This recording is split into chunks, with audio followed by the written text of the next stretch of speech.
Je vous propose de vous installer confortablement et de fermer les yeux, comme pour vous préparer à la transformation déjà amorcée en choisissant de m'écouter. Une transformation que vous avez souhaitée pour mieux vivre et évoluer à souhait. Car il est vrai qu'un objectif entraîne toujours un déroulé précédant l'arrivée, comme si l'on savait ce que l'on voulait, sans savoir comment y arriver.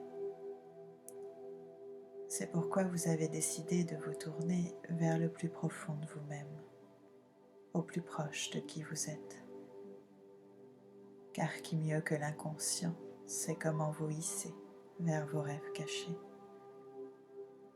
Encore faut-il accepter de l'écouter, de lui accorder l'attention et la place à laquelle il peut activement participer. Car parfois, on pourrait se permettre d'y aller, et pourtant quelque chose, ou bien quelqu'un nous retient. Serait-ce la voisine, la météo ou le conjoint? Après tout, tant que ce n'est pas vous, a priori, ça vous arrange bien. Pourtant, je ne sais pas si vous le sentez, ou le ressentez déjà.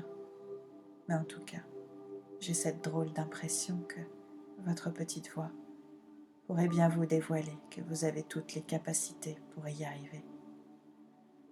Car parfois on dit souvent que le tout c'est dosé.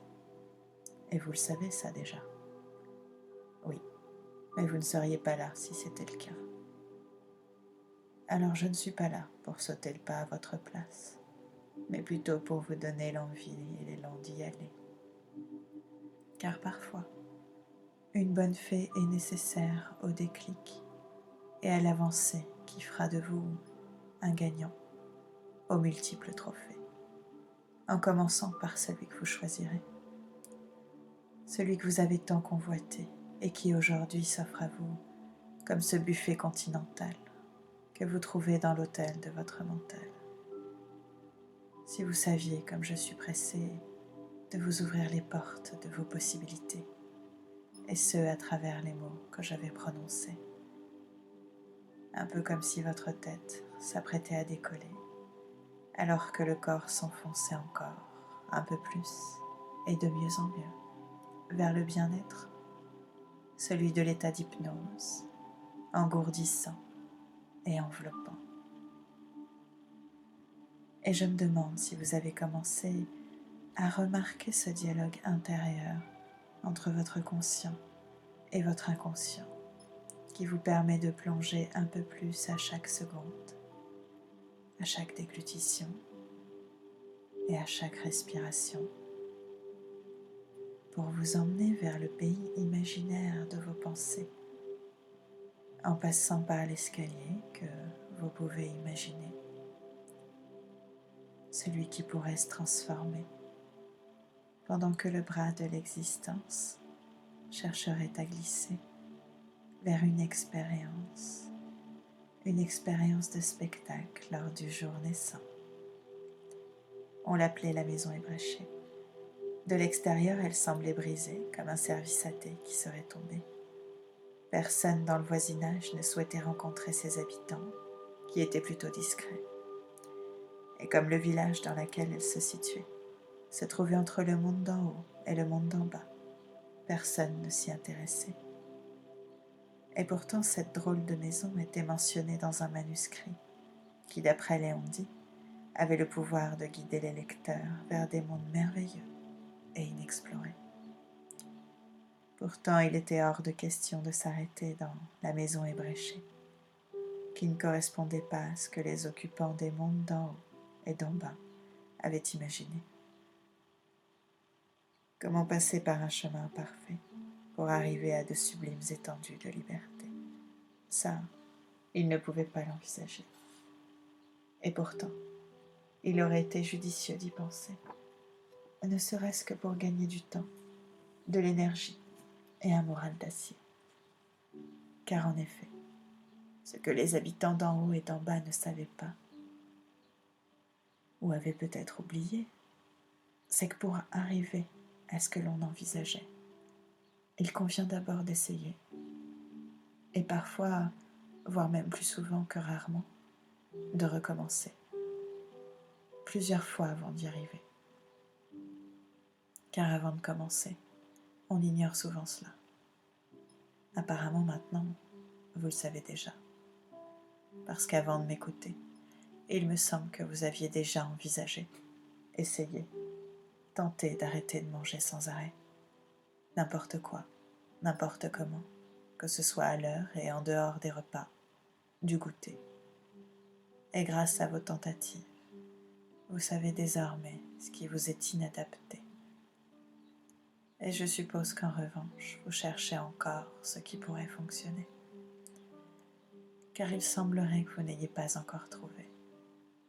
Et pourtant, qu'y a-t-il d'autre à faire que d'écouter? Allez-y, essayez. Et peut-être que vous constaterez que les débuts de ces comportements alimentaires, ceux dont vous souhaitez vous débarrasser, se sont accentués lorsque vous avez commencé à bien trop vous priver. Peut-être aussi que vous aurez remarqué que votre façon de gérer votre alimentation était directement liée à vos émotions. Alors comment envisager d'arrêter ce comportement en les négligeant? Peut-être serait-il temps de les sortir plutôt que de les enfouir sous des kilos de nourriture. Alors quelle que soit votre histoire, je vous propose d'avoir le choix et surtout le pouvoir de vous reconnecter à ce corps duquel vous vous étiez coupé. Car je ne sais pas si vous savez que la nourriture doit être un accessoire, un allié qui vous sublime, un peu comme la cerise sur le gâteau. Si au contraire la nourriture vous gâche, c'est qu'elle est mal utilisée, un peu comme un anesthésiant dont vous vous servirez à mauvais escient. Finalement, c'est aussi un peu comme le maquillage. Vous savez, quand on en met trop. Pourquoi donc vous évertuer à vouloir cacher votre beauté?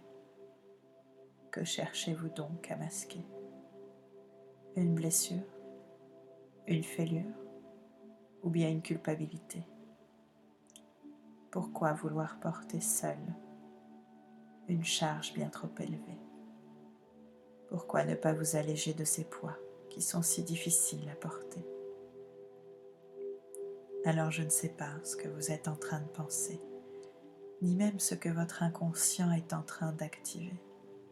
Ce que je sais, c'est que souvent, un moment comme celui-ci permet de révéler ce que vous avez désormais à gagner en arrêtant de prendre la nourriture comme compagnie. Car je ne sais pas si vous savez qu'il y a d'autres options possibles pour tromper la solitude et l'ennui. Mais cela, vous seuls les avez, car il ne s'agit pas de copier les filles d'à côté en allant chercher ailleurs qu'à l'intérieur. Il s'agit plutôt de profiter de ce moment pour trouver ce qui vous conviendrait, des alternatives qui pourraient être plus bienfaisantes, plus épanouissantes et bienveillantes pour vous. Pour vous, souvenez-vous, un peu comme un chercheur d'or qui espérait trouver son trésor dans le fleuve éloigné du comté d'à côté, alors qu'il se trouvait sous ses pieds. Alors que pendant de longues années, quand il se demandait comment élaborer personnellement l'implication des changements principaux, logiques et informés, il se mettait à glisser de plus en plus, en se dirigeant vers les systèmes étriqués, des volontés cachées, ailleurs que dans ses profondeurs. Cela me fait penser que j'étais en train de vous parler de cette fameuse maison ébréchée, là où personne ne voulait s'arrêter, non seulement parce qu'elle semblait imparfaite, mais aussi parce que le chemin sur lequel elle se trouvait paraissait trop simple et trop direct. comme si pour arriver au monde merveilleux tant désiré, il fallait le mériter, en excluant la facilité. Pourquoi se simplifier le trajet au lieu de se le compliquer? Quelle drôle d'idée, n'est-ce pas? C'est comme si je me demandais, mais pourquoi faire avec ce que l'on est? Et j'imagine que peut-être vous vous demandez où je vais en venir avec mes réflexions alambiquées. Je veux simplement laisser à votre inconscient le choix de vous indiquer comment trouver la simplicité de vous satisfaire différemment, comment vous distraire autrement qu'en mangeant. Pour ce faire, vous pourriez peut-être envisager de passer devant cette maison ébréchée, pour peut-être réaliser que le bien-être, si vous le choisissez, est à votre portée. Il n'est pas aussi parfait et compliqué que vous souhaiteriez le présenter. Il est même sûrement plus simple et accessible que ce que vous aviez imaginé. Car parfois, et même souvent, on peut constater que les solutions les plus simples peuvent très bien fonctionner. Alors je ne vais pas vous donner un cours de nutrition, ni même vous conseiller d'accueillir vos émotions. Je vais laisser votre inconscient qui, comme un guide avisé, va vous diriger vers la meilleure façon de vous accorder de l'attention, autrement qu'à travers l'alimentation. Un peu comme ces enfants qui cherchent à faire comme leurs grands frères ou leurs parents, et qui, plus grands, consciemment ou inconsciemment, font comme ils ont vu ou alors cherchent à faire totalement différemment. Comme si ce que l'on faisait nous était dicté, alors qu'en coupant ces liens parfois trop serrés, on pourrait s'en détacher et faire à sa manière. C'est vrai que souvent, on cherche la complication en passant dans une autre direction que celle pourtant tout indiquée. On met un voile sur nos yeux comme si on voulait se cacher la vérité. Car dans notre société, il n'est pas naturel que d'aimer la simplicité qui nous permettrait pourtant de trouver la meilleure façon de s'alléger.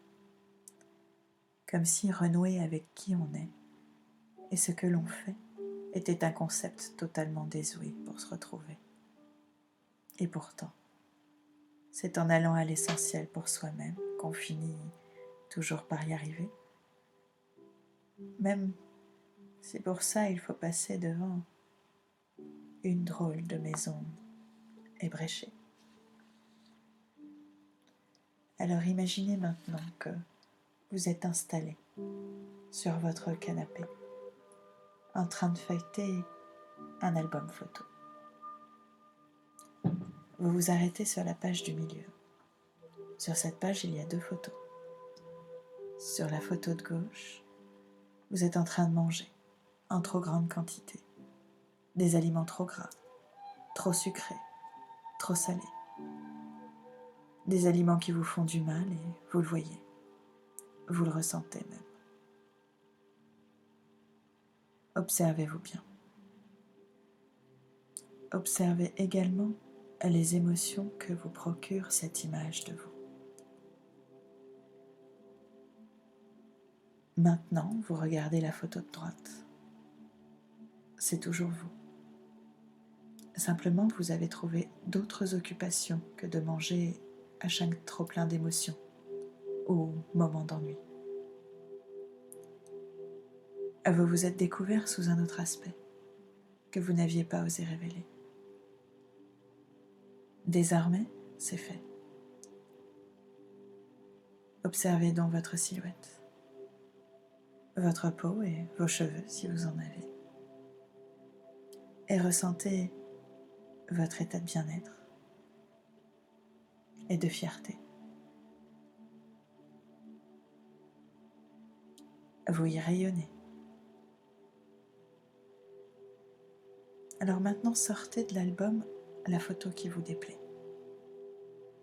Observez-la bien une dernière fois. Déchirez-la. et débarrassez-vous-en. Mal manger lorsque vous êtes submergé par vos émotions ou vous vous ennuyez. C'est terminé. Désormais, votre alimentation est le reflet de votre état d'être et de l'amour que vous vous portez. Vous vous bichonnez, vous vous aimez, vous vous estimez et vous prenez soin de vous. Vous découvrez de nouvelles occupations qui vous plaisent. Vous êtes votre compagnon de toujours. Vous acceptez et vivez vos émotions plutôt que de les manger. Voyez-vous d'ici quelques heures, quelques jours, quelques semaines, le sourire aux lèvres qui remonte de votre ventre en passant par le cœur. Vous êtes bien dans votre être, votre corps et votre esprit. Vous vous faites plaisir en prenant soin de vous. Vous êtes beau ou belle et vous le ressentez au plus profond de vous-même. Ressentez ce bonheur que vous vous autorisez enfin en prenant soin de vous. D'ici quelques instants, vous le savez, la séance va se terminer. Toutes les parties de votre être, conscient et inconscient, corps et esprit, vont pouvoir se réunir et s'accorder pour faire partie de la même équipe et avancer dans la même direction, celui de votre intérêt. Désormais, vous êtes complètement réassocié et lorsque vous le souhaiterez, vous pourrez revenir ici et maintenant, dans le moment présent, et réouvrir vos yeux, tout doucement.